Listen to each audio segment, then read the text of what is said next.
విద్యార్థులందరికీ ఇంకోసారి సుస్వాగతం. Ecology and environment Indian monsoon ప్రిడిక్షన్స్కి సంబంధించినటువంటి ముఖ్యమైన వార్తని మీలో చాలామంది వినే ఉంటారు. ఈ సందర్భంగా ఇండియన్ మాన్సూన్కి సంబంధించినటువంటి ముఖ్యమైన స్టాటిస్టిక్స్, అలాగే south west monsoon, north east monsoon, western disturbances, వీటన్నిటి గురించి బ్రీఫ్గా తెలుసుకుందాం. అంతేకాకుండా El Nino, La Nina, positive Indian ocean dipole అంటే ఏమిటి, ఇవి మన రెయిన్స్ని ఎలా ప్రభావితం చేస్తాయి, అంతేకాకుండా హిమాలయాస్లో ఉండే స్నో కవర్కి, ఎక్కడో యూరప్లో ఉండేటువంటి స్నో కవర్కి మన రెయిన్ఫాల్కి ఉన్నటువంటి సంబంధం ఏమిటి, అంతేకాకుండా వన్ హార్న్డ్ రైనోసరస్ గురించి, అలాగే కజిరంగా మోడల్ ఆఫ్ కన్సర్వేషన్, ఇది ప్రపంచవ్యాప్తంగా ఫేమస్ అన్నమాట. కజిరంగాలో ఏ రకమైనటువంటి చర్యలు తీసుకొని వన్ హార్న్డ్ రైనోసరస్ యొక్క పాపులేషన్ని ఎన్నో రెట్లు పెంచగలిగారు. సో వీటన్నిటి గురించి కూడా తెలుసుకుందాం. సరే, మొదటిది మాన్సూన్ ప్రిడిక్షన్స్. మాన్సూన్ ప్రిడిక్షన్స్కి సంబంధించి ముందు కొన్ని స్టాటిస్టిక్స్ చెప్తాను. మాన్సూన్ ప్రిడిక్షన్స్ని ఇండియన్ మెట్రలాజికల్ డిపార్ట్మెంట్, అంతేకాకుండా ప్రైవేట్ ఆర్గనైజేషన్ స్కైమెట్, ఈ రెండు చేస్తూ ఉంటాయి. అసలు మన దేశానికి యావరేజ్ యాన్యువల్ రెయిన్ఫాల్ ఎంత? ఇది దాదాపుగా 115-120 సెంటీమీటర్స్ మధ్య ఉంటుంది. కరెక్ట్గా తెలుసుకోవాల్సిన అవసరం లేదు. 115 నుంచి 120 సెంటీమీటర్స్ అంటే యావరేజ్ రెయిన్ఫాల్ అన్నమాట. ఈ మధ్య మీరు వార్త వినే ఉంటారు. దుబాయ్ విషయానికి వస్తే ఒక్క రోజులోనే 15-20 సెంటీమీటర్ల వర్షం పడింది. అసలు దుబాయ్లో అంటే యూఏఈలో యావరేజ్ రెయిన్ఫాల్ ఎంత? 10 సెంటీమీటర్లు. మనదేమో యావరేజ్ యాన్యువల్ రెయిన్ఫాల్ 115 నుంచి 120. ఇక దుబాయ్లో అంటే యూఏఈలో కేవలం 10 సెంటీమీటర్స్. అయితే ఒక్క రోజులోనే సంవత్సర వర్షపాతం కంటే ఎక్కువ పడింది. దీనంతటికీ కూడా క్లైమేట్ చేంజ్ కారణం అన్నమాట. సరే, మన దేశం విషయానికి వస్తే 115 నుంచి 120. ఇది ఎటుపక్క నుంచి ఎన్ని రకాలుగా పడుతుంది? ఒకటి ఏంటంటే సౌత్ వెస్ట్ మాన్సూన్, ఇది ప్రధానమైంది. ఎందుకంటే ఖరీఫ్ క్రాప్ ఏదైతే ఉందో దీని మీద ఆధారపడి ఉంటుందన్నమాట. సౌత్ వెస్ట్ మాన్సూన్లో లాంగ్ పీరియడ్ యావరేజ్ ఎంతంటే 87 సెంటీమీటర్లు. అంటే ఈ 115-120 సెంటీమీటర్స్లో 87 centimetres rainfall south west monsoon నుంచే వస్తుంది. South west monsoon onset date నార్మల్గా కేరళలో జూన్ 1వ తారీఖు. సో జూన్ 1వ తారీఖు నుంచి సెప్టెంబర్ 30 దాకా ఈ 4 నెలల పాటు మనం మాన్సూన్ సీజన్ అంటాం. ఖరీఫ్ అగ్రికల్చర్ దీని మీద డిపెండ్ అయి ఉంటుంది. ఇక్కడ లాంగ్ పీరియడ్ యావరేజ్ 87 సెంటీమీటర్లు అంటే మొత్తం 115 నుంచి 120 సెంటీమీటర్స్ యాన్యువల్ రెయిన్ఫాల్ అయితే 87 సెంటీమీటర్స్ రెయిన్ఫాల్ కేవలం ఈ 4 నెలలలోనే పడుతుంది. ఇక ఈ 4 నెలలలో కూడా జూలై, ఆగస్ట్ ఈ రెండింటిని మనం రెయినియస్ట్ మంత్స్ అని చెప్పుకోవచ్చు. సరే, 87 సెంటీమీటర్స్ అంటే మీకు ఏమర్థమైంది? దాదాపుగా 70 నుంచి 75% వర్షపాతం ఈ 4 నెలలలోనే పడుతుందన్నమాట. తర్వాత మిగతావి చూస్తే నార్త్ ఈస్ట్ మాన్సూన్, దాన్ని రిట్రీటింగ్ మాన్సూన్ అంటాం. రిట్రీటింగ్ మాన్సూన్ ద్వారా తమిళనాడులో చాలా ఎక్కువ వర్షపాతం పడుతుంది. అంతేకాకుండా సదర్న్ డిస్ట్రిక్ట్స్ అయినటువంటి నెల్లూరు, చిత్తూరు లాంటి ప్రాంతాల్లో కూడా ఈ నార్త్ ఈస్ట్ మాన్సూన్ లేకపోతే రిట్రీటింగ్ మాన్సూన్ ద్వారా అక్టోబర్ నుంచి డిసెంబర్ నెల మధ్యలో వర్షపాతం పడుతుందన్నమాట. ముఖ్యంగా మన దేశంలో జూన్ నుంచి సెప్టెంబర్ వరకు ఈ 4 నెలలు మాన్సూన్ సీజన్ అంటాం. సౌత్ వెస్ట్ మాన్సూన్ సీజన్ని మనం నార్మల్గా మాన్సూన్ సీజన్ అని పిలుస్తూ ఉంటాం. మన యావరేజ్ యాన్యువల్ రెయిన్ఫాల్లో 70 నుంచి 75% ఈ 4 నెలలలోనే పడుతుంది. ఇక జూలై, ఆగస్ట్ రెండు కూడా రెయినియస్ట్ మంత్స్ అనమాట. 87 centimetres long period average. Long period average అంటే ఏమిటి? అంటే ఏమిటంటే 1971 నుంచి 2020 సంవత్సరం దాకా, 1971 నుంచి 2020 సంవత్సరం దాకా ఈ 50 సంవత్సరాల యావరేజ్ రెయిన్ఫాల్ తీసుకున్నారు. దీన్ని లాంగ్ పీరియడ్ యావరేజ్ అన్నారు. ఇది 87 సెంటీమీటర్స్. సరే, ఇప్పుడు మనం బిలో నార్మల్, నార్మల్, డెఫిషియంట్, అనేటువంటి పదాలు వింటూ ఉంటాం. అసలు వీటి అర్థం ఏమిటి? ఇప్పుడు 87 సెంటీమీటర్స్ ఈ 4 నెలల్లో పడాలి అని చెప్పుకున్నాం కదా. ఇది ఒకవేళ 87 సెంటీమీటర్సే ప్రిడిక్ట్ చేశారనుకోండి, అప్పుడు 100% ప్రిడిక్షన్ అవుతుంది. ఒకవేళ 89 సెంటీమీటర్స్ ఉంటుంది అని ప్రిడిక్ట్ చేశారనుకోండి, అప్పుడు 103% అంటారు. ఒకవేళ 82 సెంటీమీటర్స్ అనుకోండి, అప్పుడు 94% ప్రిడిక్షన్ అవుతుంది. అంటే ఈ లాంగ్ పీరియడ్ యావరేజ్తో లింక్ చేసి రాబోయే 4 నెలల్లో వర్షపాతం ఎలా ఉంటుంది అని చేసేటువంటి ప్రిడిక్షన్ అనమాట. 100% పర్ఫెక్ట్ నార్మల్ అనమాట. పర్ఫెక్ట్ నార్మల్ ప్రిడిక్షన్ ఎప్పుడు ఉండదు కదా. అందుకని 96 నుంచి 104%, అంటే 87 సెంటీమీటర్స్కి అటు ఇటుగా ఉన్నదాన్ని నార్మల్ అంటాం. తర్వాత 104కి పైన 110 దాకా దాన్ని అబౌవ్ నార్మల్ అంటాం. 110 దాటితే ఎక్సెస్ రైన్ఫాల్ అంటాం. తర్వాత ఇక్కడ 96 నుంచి 90 దాకా బిలో నార్మల్ అంటాం. ఇక 90 లోపల ఉంటే డెఫిషియెంట్ రైన్ఫాల్ అంటాం. ఇది మనం నార్మల్గా normal, below normal, excess, deficient అని మాట్లాడుకునేటువంటిది. అదంతా కూడా ఈ 87 సెంటీమీటర్స్తో లింక్ అయ్యి ఉంటుందన్నమాట. 87 సెంటీమీటర్స్ కంటే ఎంత ఎక్కువ ఎంత తక్కువ అనేటువంటి దాన్ని మనం ఈ 104%, 95% అనేటువంటి దాని ద్వారా తెలుసుకోవచ్చు అనమాట. 100% అంటే ఎగ్జాక్ట్గా 87 సెంటీమీటర్స్. 110% అన్నారనుకోండి, 87 సెంటీమీటర్స్ కంటే ఇంకొక 8.5 సెంటీమీటర్లు. 10% అంటే అదే కదా, 8.5 సెంటీమీటర్స్ ఎక్కువ ఉంటుందన్నమాట. ఇది లాంగ్ పీరియడ్ యావరేజ్ కథ కమామిషు. అంతేకాకుండా నార్మల్ అంటే ఏమిటి, బిలో నార్మల్ అంటే ఏమిటి, ఎక్సెస్ అంటే ఏమిటి, డెఫిషియెంట్ అంటే ఏమిటి. తర్వాత ప్రతి సంవత్సరం ఏప్రిల్లో ఐఎండి అలాగే స్కైమెట్ ఈ రెండు ప్రిడిక్ట్ చేస్తూ ఉంటాయి. రాగల 4 నెలల్లో ఎలా ఉంటుంది, జూన్ 1 నుంచి ఎలా ఉంటుంది అని చెప్పి. ఆ ప్రిడిక్షన్స్కి యాక్చువల్స్కి తేడా ఉండొచ్చు. అంత పర్ఫెక్ట్గా వీళ్ళు ప్రిడిక్ట్ చేయలేకపోతున్నారు. ఎందుకంటే అది చాలా పెద్ద సైన్స్. ప్రపంచవ్యాప్తంగా ఉన్నటువంటి చాలా ఫ్యాక్టర్స్ని కన్సిడర్ చేయాల్సి ఉంటుంది. తర్వాత దాన్ని కన్సిడర్ చేసేటప్పుడు వీళ్ళు తీసుకున్నటువంటి ఫ్యాక్టర్స్ ఒక్కోసారి సరిపోకపోవచ్చు. అలాగే క్లైమేట్ చేంజ్ ఉండనే ఉంది. అందుకని మీరు ఇక్కడ గమనిస్తే వీళ్ళ ప్రిడిక్షన్కి డిపార్చర్కి చాలా డిఫరెన్స్ ఉంటుందన్నమాట కొన్ని సంవత్సరాల్లో. సరే, ఇంకోటి మీకు డౌట్ రావచ్చు, ఈ 87 సెంటీమీటర్స్ మాన్సూన్ సీజన్లో పడుతుంది, మిగతాది మరి 115, 120 అంటే ఇంకొక 30 సెంటీమీటర్స్ దాకా పడాలి కదా. అందులో కొంత నార్త్ ఈస్ట్ మాన్సూన్ నుంచి పడుతుంది. ఈ సందర్భంగా మనం సౌత్ కోస్టల్ ఆంధ్రప్రదేశ్తో పాటుగా తమిళనాడుని గుర్తుపెట్టుకోండి. తమిళనాడులో చాలా ఎక్కువ వర్షపాతం, అంటే majority of the rains north east monsoon ద్వారా పడుతుందన్నమాట. సరే, మూడోది వెస్ట్రన్ డిస్టర్బెన్సెస్. మీ అందరికీ తెలుసు, ఇక్కడ మనం సౌత్ వెస్ట్ మాన్సూన్ గురించి మాట్లాడుకునేటప్పుడు ఇవన్నీ కూడా కన్వెక్టివ్ ఫినామినన్ అన్నమాట. కన్వెక్టివ్ ఫినామినన్ అంటే ఏమిటి? ఇక్కడ ఏంటంటే మనకి ఏదైతే మీరు వాటర్ హీట్ చేస్తున్నారనుకోండి, వాటర్ హీట్ చేసేటప్పుడు కింద ఉన్నటువంటి వాటర్ హీట్ అయిపోగానే పైకి వచ్చేస్తుంది, పైన ఉన్నటువంటిది కిందకి వెళ్ళిపోతుంది. ఇట్లా సర్క్యులేషన్ జరుగుతూ ఉంటుంది. అలాగే వాతావరణంలో కూడా డిఫరెన్షియల్గా హీట్ ఎక్కటం వల్ల కొన్ని ప్రాంతాలు బాగా హీట్ అయిపోతాయి, కొన్ని ప్రాంతాలు అంత తొందరగా హీట్ ఎక్కవు. కొన్ని చోట్ల వాటర్ ఉంటుంది, కొన్ని చోట్ల స్నో ఉంటుంది, కొన్ని చోట్ల ల్యాండ్ ఉంటుంది, కొన్ని చోట్ల మట్టి ఉంటుంది, కొన్ని చోట్ల బండరాళ్ళు ఉంటాయి. అందుకని డిఫరెన్షియల్ హీటింగ్ ఉంటుందన్నమాట. సోలార్ రేడియేషన్ మూలంగా డిఫరెన్షియల్ హీటింగ్ ఉండటం వల్ల అక్కడ గాలి వేడెక్కగానే అది పైకి వెళ్ళిపోతుంది. ఇక ఆ తర్వాత ఒక సర్క్యులేషన్ మొదలవుతుంది. సో అట్లా మనకి మాన్సూన్ రెయిన్స్ వస్తాయన్నమాట. ఇక వెస్ట్రన్ డిస్టర్బెన్సెస్ అని చెప్పాను కదా, వెస్ట్రన్ డిస్టర్బెన్సెస్కి ఈ మాన్సూన్ రెయిన్స్కి తేడా ఉంది.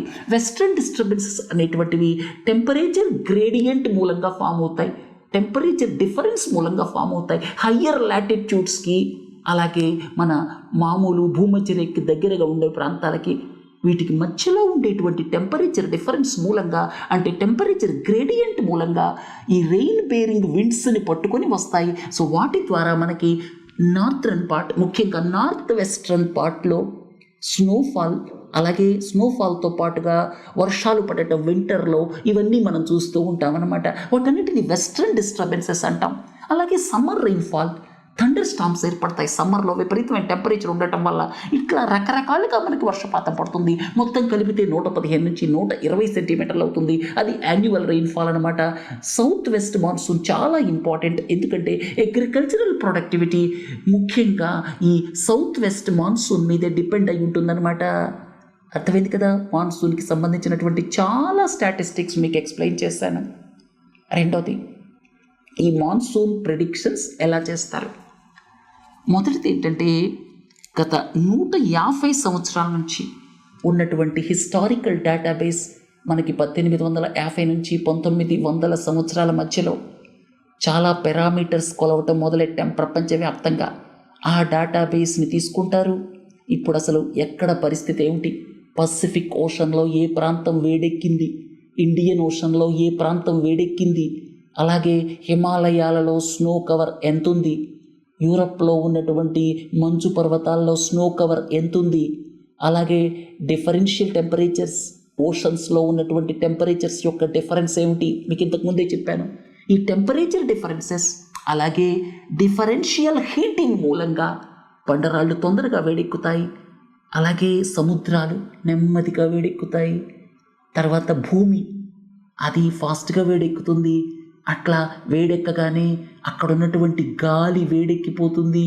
గాలి వేడెక్కిన తర్వాత అది లైట్ అయిపోతుంది, అది పైకి వెళ్ళిపోతుంది.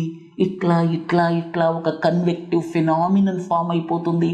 సో దాని మూలంగా మనకి మాన్సూన్ రెయిన్స్ వస్తూ ఉంటాయి. అర్థమైంది కదా. సో గత 150 సంవత్సరాల నుంచి ఏం జరుగుతోంది అనేటువంటి ఇన్ఫర్మేషన్ ఉంది కాబట్టి ocean temperatures, difference in the temperatures, అలాగే ఈ యొక్క ఐస్ కవర్, వీటన్నిటిని బేస్ చేసుకొని 150 సంవత్సరాల రికార్డుని బేస్ చేసుకొని వాళ్ళు ప్రిడిక్షన్స్కి వస్తారు. ఇంకోటి ఏంటంటే, ప్రస్తుతం మనకి వాతావరణం ఎలా ఉంది, ప్రపంచం మొత్తం మీద ఇప్పుడున్నటువంటి వాతావరణం ఏమిటి, దీన్ని కూడా బేస్ చేసుకొని వీళ్ళు ఈ ఇన్ఫర్మేషన్ అంతా కూడా సూపర్ కంప్యూటర్స్లో ఫీడ్ చేస్తారు.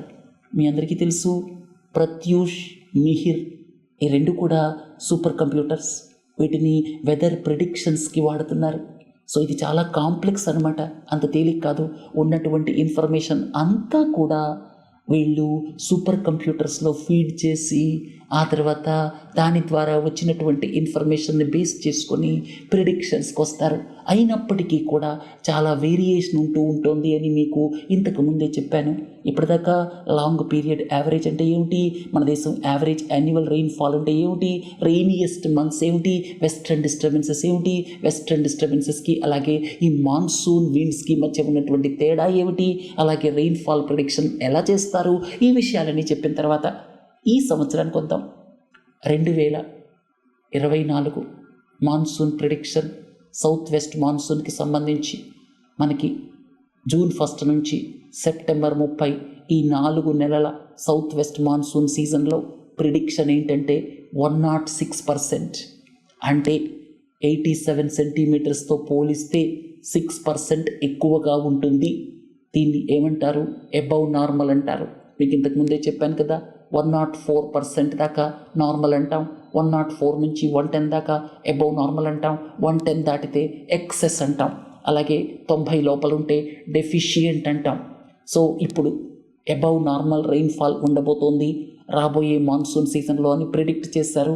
అయితే వాళ్ళు చెప్పిన ఇంకొక పాయింట్ ఏంటంటే, స్పేషియల్ వేరియేషన్స్, టెంపోరల్ వేరియేషన్స్ ఎక్కువగా ఉంటాయని చెప్పారు.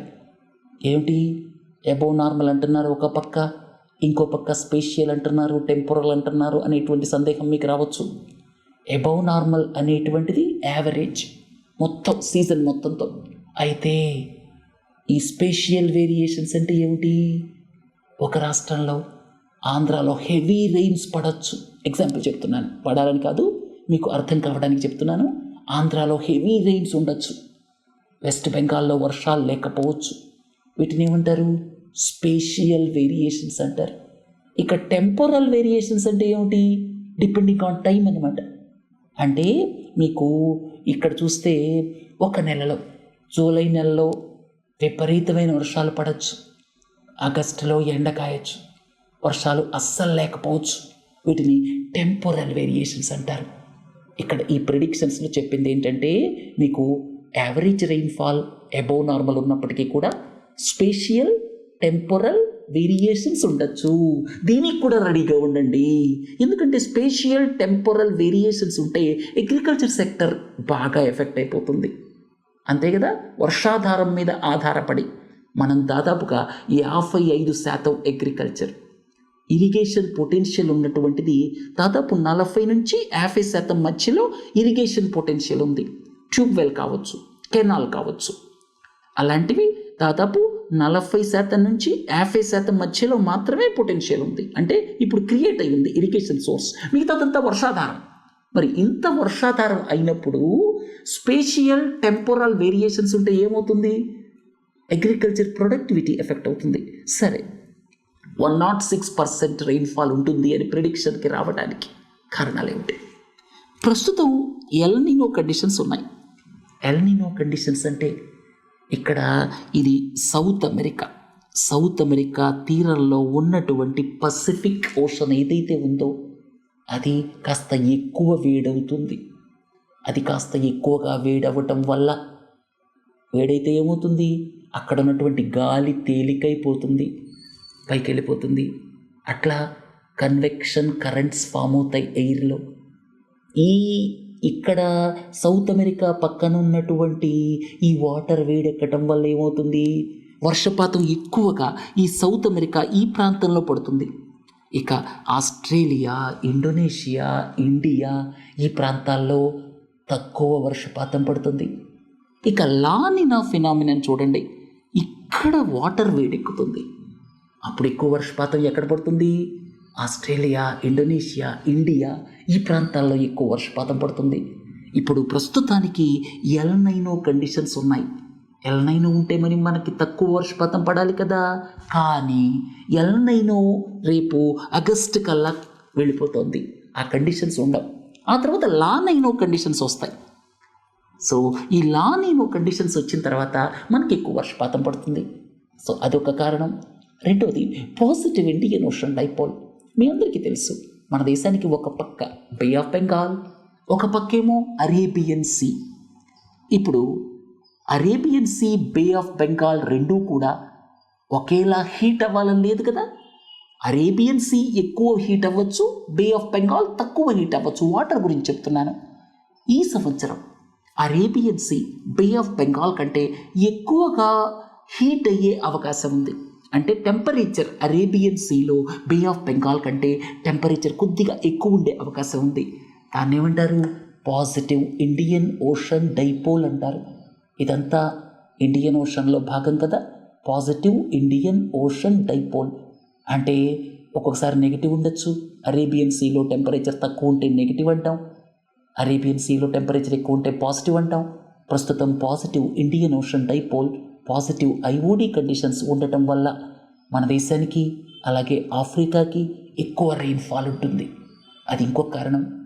ఇంకొక మూడవ కారణం అంటే అబౌవ్ నార్మల్ రెయిన్ఫాల్ ప్రిడిక్ట్ చేయడానికి ఎలా ప్రిడిక్ట్ చేశారనేది ఇంతకు ముందు చెప్పాను. సూపర్ కంప్యూటర్స్ ద్వారా ఇన్ఫర్మేషన్ని ఫీడ్ చేసి, అలాగే ఇప్పుడు రెండోది ఏం చెప్పాను మీకు? పాజిటివ్ ఇండియన్ డైపోల్ కండిషన్స్ మూలంగా ఎక్కువ రెయిన్ఫాల్ ఉండొచ్చు మన దేశానికి. అలాగే ఆఫ్రికన్ కంట్రీస్, కీనియా లాంటివి, సొమాలియా లాంటి కంట్రీస్కి కూడా ఎక్కువ రెయిన్ఫాల్ పడుతుంది పాజిటివ్ ఇండియన్ ఓషన్ డైపోల్ ఉంటే. మూడోది ఏంటంటే స్నో కవర్. నార్థరన్ హిమాలయాస్ కావచ్చు, అలాగే యూరేషియన్ ల్యాండ్ మాస్, ఉదాహరణకి సైబీరియా రీజియన్ కావచ్చు.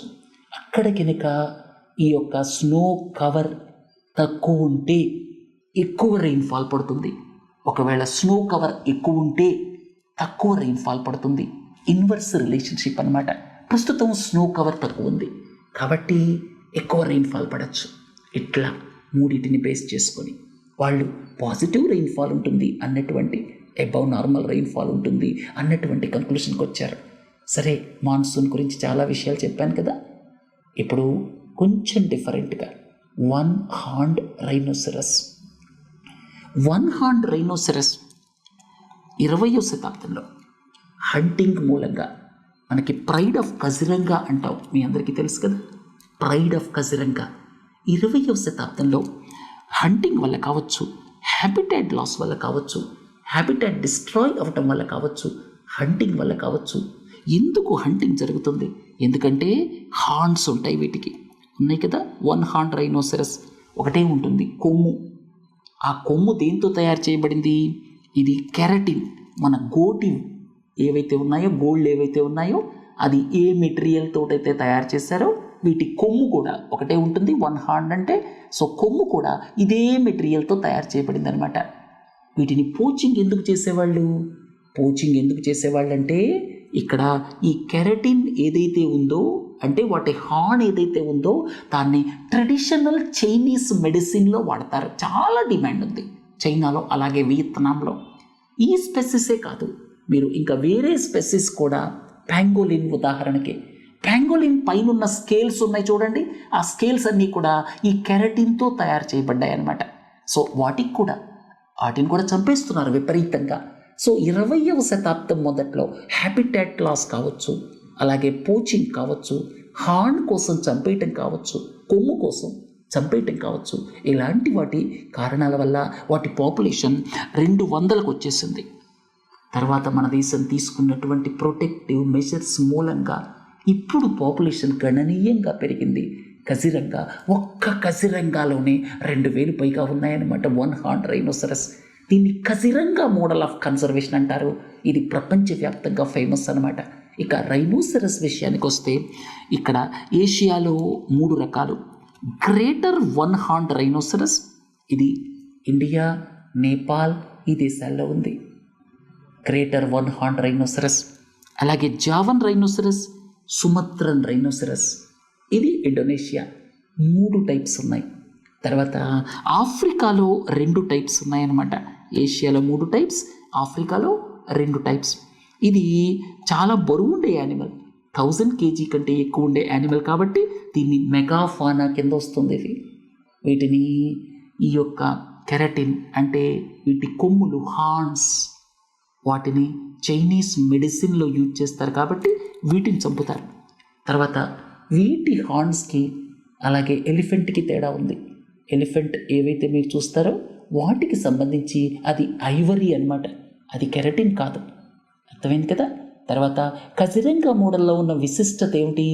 ఫుట్ సోల్జర్స్ అనమాట. ఎలా మనం పాపులేషన్ని 200 నుంచి మొత్తం 1 హార్న్ రైనోసరస్ని 3600 దాకా పెంచగలిగాం. ఒక కజిరంగాలోని 2000 పైగా ఉన్నాయి. దీనికి కేవలం ఫుట్ సోల్జర్స్ ప్రధాన కారణం అనమాట. మీరు ఇక్కడ చూడండి, 6 స్క్వేర్ కిలోమీటర్స్కి ఒక సర్వేలెన్స్ క్యాంప్ని ఏర్పాటు చేశారు. తర్వాత ఒక్కొక్క సర్వేలెన్స్ క్యాంప్లో 3 ఉన్నారనమాట. వాళ్ళు బై ఫుట్ నడుచుకుంటూ వెళ్ళి సర్వేలెన్స్ చేయటం వల్ల, ఫుట్ సోల్జర్స్ వల్ల అక్కడ పాపులేషన్ గణనీయంగా పెరిగింది. ఇది కన్జర్వేషన్ మోడల్ విషయానికి వస్తే one of the most successful experiment. దీన్ని కజిరంగా మోడల్ అంటారు, ప్రపంచవ్యాప్తంగా ఫేమస్. రేపు ఎకానమీ విషయాలతో కలుద్దాం. నమస్తే.